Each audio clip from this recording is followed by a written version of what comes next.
y a une semaine, l'armée américaine a bombardé Caracas, ainsi qu'un certain nombre d'autres villes du Venezuela. Et un commando a enlevé le président du Venezuela, Nicolás Maduro. Cette attaque a été suivie de menaces contre le Mexique et la Colombie. C'est une agression par laquelle la plus grande puissance impérialiste au monde, les États-Unis, veulent imposer leur volonté à un pays pauvre et faible, et menacer au passage tous les pays du continent sud-américain. Le PCR et l'Internationale communiste révolutionnaire condamnent cette agression de la façon la plus ferme, comme nous avons condamné et nous nous sommes opposés à toutes les attaques contre le Venezuela depuis près de 2 décennies. Et nous réclamons la libération du président Maduro. Il faut commencer par dénoncer l'hypocrisie de tous les prétextes, de toutes les justifications données par Donald Trump et le gouvernement américain à cette attaque. Et il y en a eu un certain nombre. Ils ont commencé par expliquer que c'était lié au trafic de drogue, que cette attaque contre le Venezuela, elle visait à lutter contre le narcotrafic. Mais c'est qu'un prétexte. Il y a un certain nombre d'éléments très simples qui le montrent.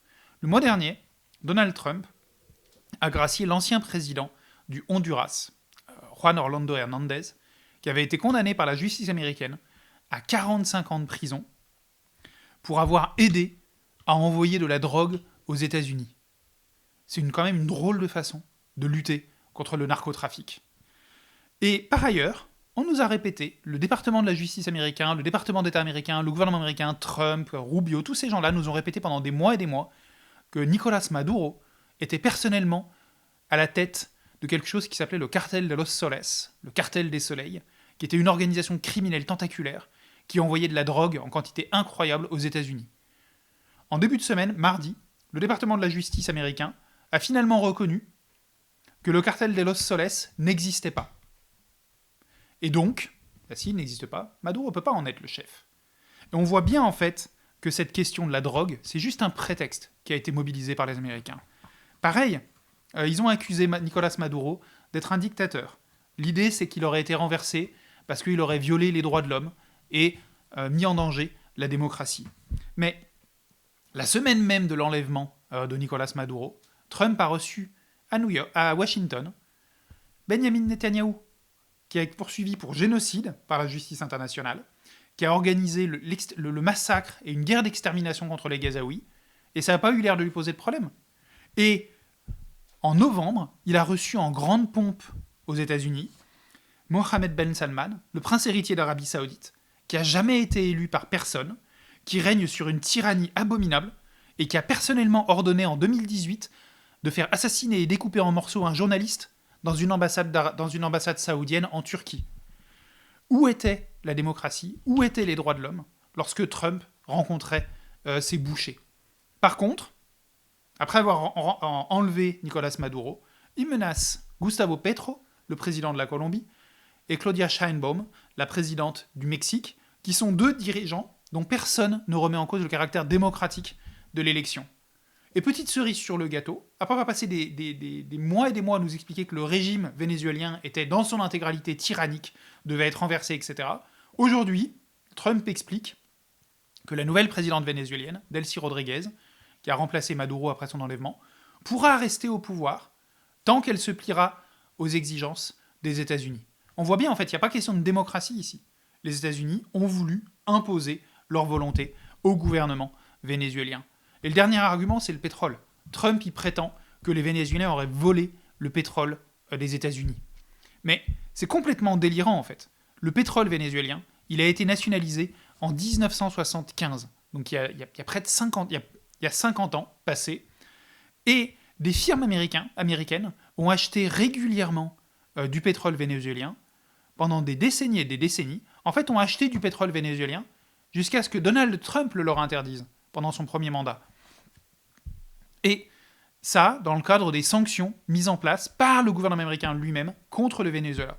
Si Trump voulait vraiment que les entreprises américaines, si c'était ça sa motivation, de permettre aux entreprises américaines d'accéder au pétrole vénézuélien, il lui aurait suffi de lever ces sanctions et elles auraient pu acheter ce pétrole. Aujourd'hui, il y a une seule entreprise américaine, ou plutôt avant cette attaque contre le Venezuela, il y avait une seule entreprise américaine qui commerçait, qui achetait du pétrole avec le Venezuela, c'est Chevron. Mais pour le faire, elle avait besoin de négocier des autorisations spéciales de la part du département d'État américain pour contourner ces sanctions. Et donc on voit bien que tous ces prétextes, ils tiennent pas du tout.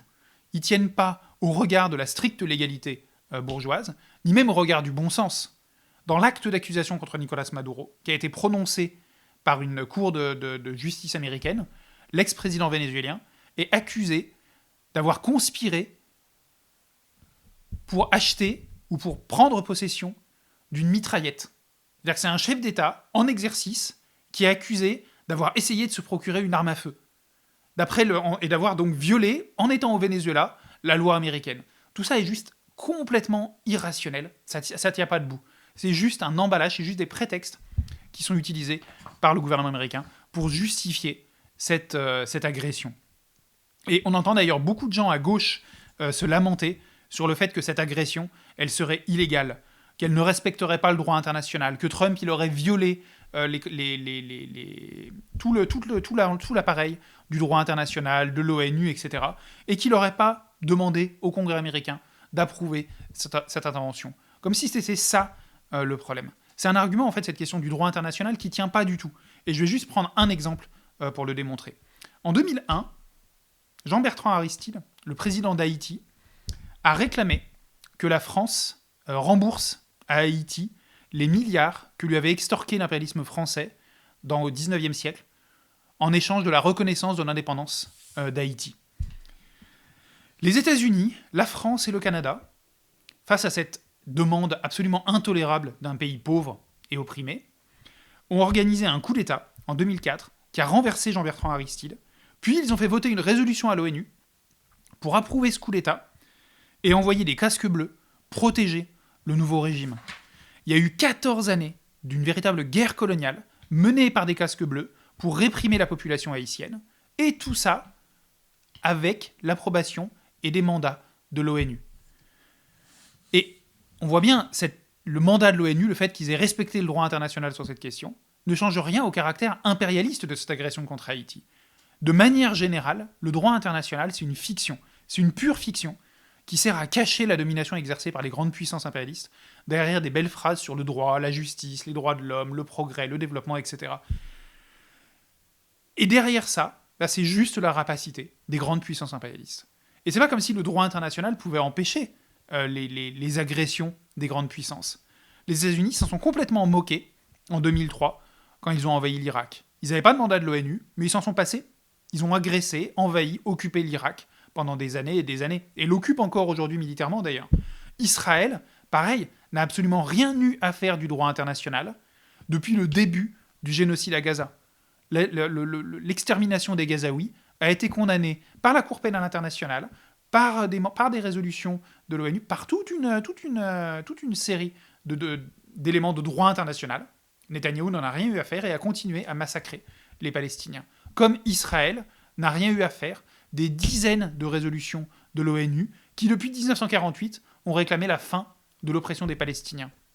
Un autre exemple encore, tous les ans, chaque année, c'est quasiment devenu un rituel maintenant, vous avez une résolution qui est votée à l'ONU pour réclamer la fin du blocus américain contre Cuba. Et chaque année, vous avez la quasi-totalité des pays du monde qui votent pour, une énorme majorité des pays du monde qui votent pour. Vous avez une poignée de pays, genre Israël, les États-Unis, l'Ukraine ces dernières années, et quelques autres petits pays comme ça, qui votent contre, mais vous avez 5-6 pays qui votent contre et le reste qui votent pour, et pourtant, le blocus américain contre Cuba reste en vigueur. Parce que concrètement, le droit international, il ne sert qu'à une chose, il sert à essayer de cacher le fait que sous le capitalisme, sous l'impérialisme, les relations internationales, elles ne sont pas régies par le droit international, elles sont régies par le droit du plus fort. Et le droit international ne vise qu'à dissimuler ce fait. La seule différence avec ce que fait Trump aujourd'hui par rapport aux agressions impérialistes du passé, c'est que Trump n'essaye même plus de cacher ce caractère-là. Il dit ouvertement que c'est le droit du plus fort qui prime, que le droit international n'a pas d'intérêt et qu'il fera ce qu'il voudra dans son hémisphère, comme disent les impérialistes américains. Et les dirigeants européens, et français en particulier, sont assez mal à l'aise avec cette attaque. Emmanuel Macron, par exemple, il se plaint, il s'est lamenté avant-hier que les États-Unis s'étaient affranchis des règles internationales lors de cette attaque. Mais c'est pure hypocrisie de leur part. Parce qu'en réalité, comme Trump, l'impérialisme français, il n'a jamais hésité à renverser les dirigeants quand ceci ne lui convenait pas. En 2011, le président ivoirien, Laurent Gbagbo, il a été renversé par une intervention directe de l'armée française en Côte d'Ivoire. La même année, l'armée française, elle a aidé à assassiner et à renverser Kadhafi en Libye et à plonger le pays dans le chaos et la guerre civile. Et en 2019, la France, elle a soutenu une rébellion armée pour essayer de renverser le président Touadéra en Centrafrique, parce que celui-ci avait eu la mauvaise idée, du point de vue de l'impérialisme français, de signer des contrats avec des entreprises chinoises et russes. Donc on voit bien, c'est juste quelques exemples. Depuis des décennies, l'impérialisme français n'a jamais hésité à utiliser la force et à complètement contourner le droit international quand ça l'arrangeait, pour renverser des dirigeants qui ne lui convenaient pas. Et sur la question du Venezuela, il y a eu en réalité, les impérialistes européens et français ont été parfaitement complices de toutes les attaques menées par l'impérialisme américain contre le Venezuela depuis des décennies. Parce que c'est pas une agression qui a commencé sous Trump. En 2002, donc sous George W. Bush, il y a eu une tentative de coup d'État organisée contre le président Chavez, qui venait juste d'être réélu. Et cette tentative de coup d'État, elle a été organisée, soutenue par les États-Unis, mais aussi par des pays européens. L'ambassade d'Espagne au Venezuela a joué un rôle clé dans l'organisation de cette tentative de coup d'État contre Chavez. En 2015, Obama, prix Nobel de la paix, avait fait adopter un décret qui affirmait que le Venezuela était, je cite, une menace inhabituelle et extraordinaire pour la sécurité nationale et la politique extérieure des États-Unis. C'est proprement surréaliste en fait. Imaginez ça, le petit Venezuela, ce petit pays pauvre et opprimé, qui représenterait une menace inhabituelle et extraordinaire pour la première puissance impérialiste de la planète, pour le pays le plus riche du monde, dont le budget militaire est supérieur à tous les autres pays de la planète combinés. C'est juste surréaliste en fait cette déclaration. Mais c'est la preuve que depuis 20 ans, les États-Unis ont constamment agressé le Venezuela et ont reçu le soutien des puissances européennes. Les Européens se sont associés aux sanctions prononcées par Obama et Trump contre le Venezuela. La Grande-Bretagne a même gelé les avoirs du gouvernement vénézuélien qui se trouvaient dans des banques britanniques. C'est du vol pur et simple en fait. En 2019, les pays européens ont reconnu Juan Guaidó lorsqu'il s'est autoproclamé président et a tenté de lancer un coup d'État militaire pour renverser Nicolás Maduro. Et il y a quelques mois à peine, ils ont tous applaudi des deux mains, tous les dirigeants européens, Macron, Starmer, Merz, etc., ils ont tous applaudi des deux mains lorsque Maria Corina Machado a reçu le prix Nobel de la paix, une opposante vénézuélienne, qui s'est immédiatement empressée, dans son discours de remerciement pour le prix Nobel, d'appeler Trump à envahir le Venezuela. Drôle de prix Nobel de la paix, mais le soutien des impérialistes européens à cette décoration, elle montre bien ce qu'il en est en fait. Ils soutenaient complètement, sans hésitation, l'agression impérialiste menée par les États-Unis contre le Venezuela. Mais alors pourquoi est-ce qu'ils râlent aujourd'hui ? Pourquoi est-ce qu'ils protestent aujourd'hui contre cette agression ? Pourquoi est-ce qu'ils dénoncent le non-respect du droit international ? D'une part, un élément, c'est que Trump, immédiatement après avoir attaqué le Venezuela, a aussi promis qu'il allait s'occuper du Groenland dans un délai de 2 mois. Et cette attaque, cette menace, ça représente une menace contre l'OTAN, ça représente en fait une menace contre la protection que les impérialistes américains accordent aux Européens depuis des décennies, et c'est quelque chose qui les embête profondément. Ils ont besoin, en fait, de l'aide américaine pour continuer à jouer un rôle impérialiste à l'échelle mondiale.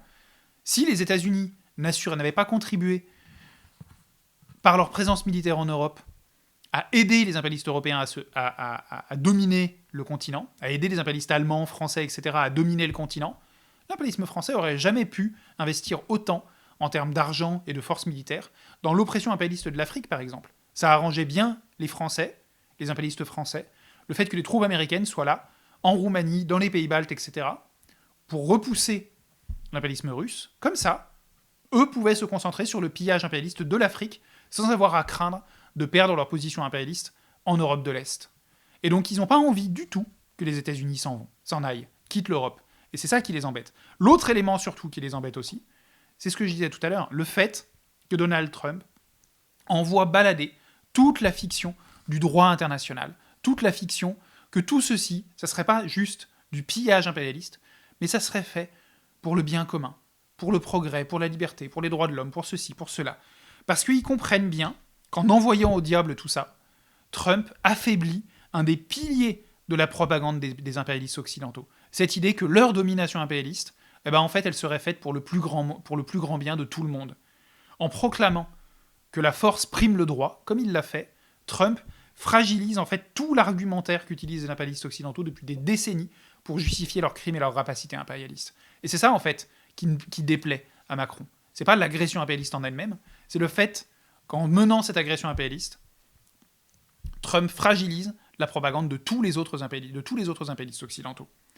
Et donc pourquoi est-ce que Trump a mené cette agression aujourd'hui ? Pourquoi est-ce que les États-Unis ont envahi le Venezuela, bombardé Caracas et enlevé le président Maduro ? Eh bien, c'est la conséquence d'un processus qu'on a déjà expliqué plusieurs fois, qui est le déclin relatif de l'impérialisme américain. C'est toujours la première puissance mondiale, et de loin, mais d'autres puissances se sont développées et viennent la concurrencer. Et en premier lieu, la Chine. Depuis une décennie, la Chine a investi massivement en Amérique latine. Elle est devenue le premier prêteur financier des pays latino-américains et le premier partenaire commercial de la quasi-totalité d'entre eux. Et ça ne fait pas du tout les affaires de l'impérialisme américain, qui a vu comme ça un concurrent impérialiste venir s'implanter dans ce qu'il considérait comme son précaré, sa zone d'influence traditionnelle. Et en décembre, le département d'État américain a publié un document ce qu'ils appellent le document de stratégie de sécurité nationale, qui annonçait un réajustement de la présence militaire américaine dans le monde pour, je cite, répondre aux menaces urgentes sur notre continent, et qui annonçait aussi un éloignement des théâtres dont l'importance relative pour la sécurité nationale américaine a diminué depuis ces dernières années ou décennies. Ça veut dire retirer une partie des troupes américaines, une partie des forces américaines d'Europe et du Moyen-Orient, ce qui ne fait pas, comme je le disais tout à l'heure, les affaires des impérialistes européens. Mais ce document, il affirmait aussi qu'il fallait restaurer la suprématie américaine en Amérique latine et empêcher tout ce qu'ils appellent les acteurs non hémisphériques, c'est-à-dire toutes les grandes puissances qui ne sont pas américaines, à s'implanter dans le continent. Ça veut dire concrètement repousser la Chine. Et cette attaque, elle visait aussi à atteindre cet objectif. C'était une façon de dire à tous les pays d'Amérique du Sud, voilà ce qui vous arrivera si vous ne nous obéissez pas. Voilà ce qui vous arrivera si vous continuez à faire des affaires avec la Chine. Trump avait déjà mis sous pression plusieurs pays d'Amérique latine dans la dernière période. Il y a eu du chantage à l'aide financière lors des élections en Argentine et au Honduras, où il a promis, ou plutôt il a menacé, qu'il couperait toute l'aide américaine à ces pays s'ils élisaient des dirigeants qui n'étaient pas du goût de Trump. En Argentine, par exemple, s'il ne votait pas pour le parti de Milei. Il a menacé d'envahir militairement le Panama, si le Panama ne rompait pas les accords commerciaux qu'il avait signés avec la Chine. Et ils ont mené, pendant des mois, des frappes aériennes meurtrières contre des bateaux accusés sans preuve de transporter de la drogue entre la Colombie et le Venezuela et d'autres pays de la région. Et quelle a été la réaction des autorités du Venezuela, et notamment de la nouvelle présidente vénézuélienne Delcy Rodriguez, à cette dernière attaque et à l'enlèvement de Nicolás Maduro?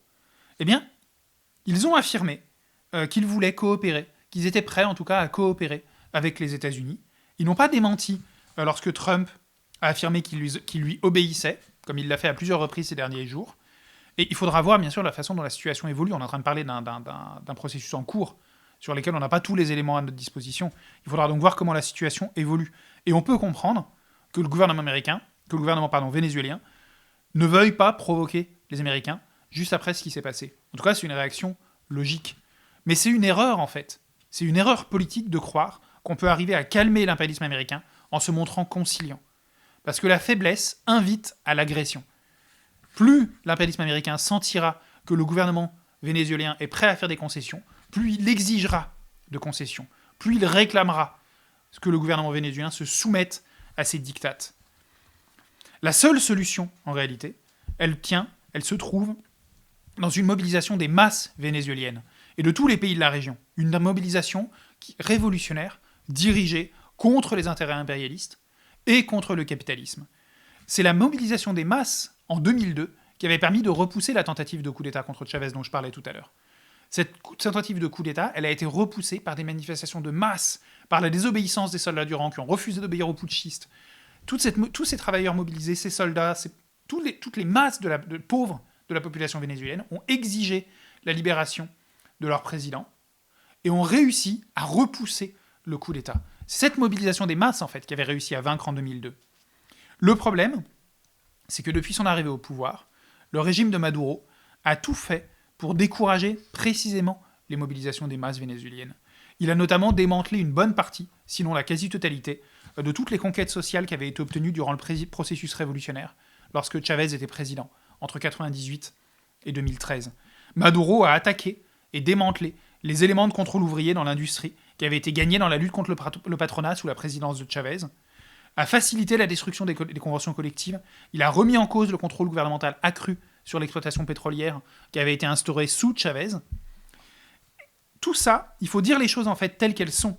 La politique du gouvernement Maduro, ces 10 dernières années, n'a fait qu'affaiblir la capacité de résistance du Venezuela face à l'impérialisme américain. Mais ce fait ne change rien à notre position de principe. Un petit pays faible et opprimé est agressé par l'impérialisme américain, la force la plus réactionnaire de la planète. Notre devoir, en tant que communiste, en tant qu'internationaliste, c'est de nous opposer à cette agression, indépendamment de la nature du gouvernement vénézuélien. Et cette situation, elle est liée directement à la crise mondiale du capitalisme. Pour défendre leurs profits dans le cadre de la crise, les impérialistes se battent de plus en plus pour les marchés, pour les voies d'approvisionnement, pour les sphères d'influence. Et vous avez le développement de nouvelles puissances impérialistes. La Chine, la Russie, qui viennent concurrencer les États-Unis, dans ce que certains ont appelé un monde multipolaire. Mais en réalité, c'est ça un monde multipolaire. C'est un monde dans lequel plusieurs puissances impérialistes se battent d'autant plus férocement pour le contrôle des marchés et pour la défense des profits de leurs classes dirigeantes respectives. Mais, il faut bien dire une chose, c'est que malgré toute la brutalité de l'impérialisme américain, l'influence chinoise en Amérique du Sud, elle est tellement importante aujourd'hui qu'il est peu probable qu'un seul coup, comme celui auquel on vient d'assister, suffise à la faire reculer. Et donc il est probable que cette lutte, elle se prolonge pendant une longue période avec une multiplication des interventions militaires ou autres des États-Unis dans tout le continent sud-américain. Le capitalisme, il sème le chaos et la barbarie à l'échelle internationale. On le voit au Moyen-Orient, on le voit en Ukraine, on le voit aussi en Amérique du Sud aujourd'hui. Et la seule solution pour y mettre fin, c'est de renverser le capitalisme. C'est d'arracher à la classe dirigeante tous les grands leviers de l'économie, de mettre en place une société socialiste, dans laquelle l'économie elle sera organisée démocratiquement, planifiée démocratiquement, et les ressources mises en commun à l'échelle mondiale. La seule solution en fait pour mettre fin aux ravages de l'impérialisme, au Venezuela et ailleurs, la seule solution, c'est le communisme. Mais ça suppose de construire, partout dans le monde, une puissante internationale communiste révolutionnaire, capable de mener les masses dans la lutte pour le renversement de ce système pourrissant. C'est ce qu'on fait, et on vous appelle à nous rejoindre.